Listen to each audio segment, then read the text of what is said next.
Abakozi mu kitongole ekiddukanya ekibuga Kampala ekya Kcca batabukidde omumyuka wa Senkulu wa Kcca David Lwimbazi ng'ensonga eva ku misaala nga bano bamukasukidde obucupa ekiwaliriza abakuumaddembe okumuddusaawo wakati mu bukuumi obw'amaanyi. Abamu ku bakozi bamuwondedde okutuukira ddala ku ofiisi ye wabula ng'eno tebakkiriziddwa kuyingirayo nga wakati mu kavuvuŋŋano kano omu akubiddwa okutu ng'asigadde atonnya musaayi.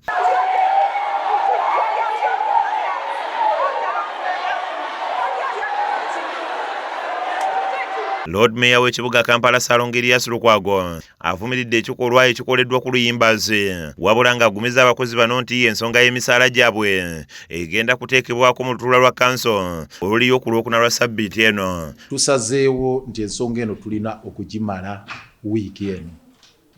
Era bwe twemunyizaamu awo ne sipiika n'abakulembeze bannange abaliwo, tusazeewo nti tuyite kanso ku lunaku Olwokuna. Kanso eno eya okusalawo eggoye ku nsonga zino kuba tuzibaddeko okumala ebbanga, ebiwandiiko ne tubikola. Ye omwami David Lwimbazi ategeezezza nti abakozi bano baakusasulwa wabula nga balina okugoberera ebiragiro by'ekitongole kya Kcca. Abakozi bajja kusasulwa. Of course waliwo ebiseera ebiyise nga tubasasula. Twasimbye okusasula omwezi ogwa Novemba. Naye buli muntu akoze ali ku register yaffe ajja kuweebwa sente ze nga tufunye sente naffe nga Kcca.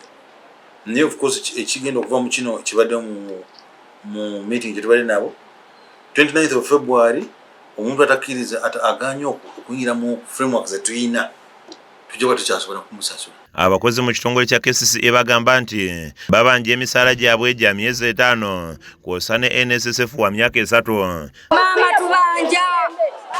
tubanja sente emyezi 4 omukazi tatuwa omukazi yatugoba tatuwa NSSF yaffe kyokka tayagala kutusasula.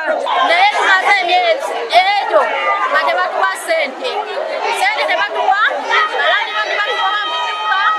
alandi buli saa batukubya amasimu baagala sente zaabwe ebikola byennyini nabyo tebatuwa twegulira kamputusi tukoleramu tukola mu myala tebatuwa giravusi.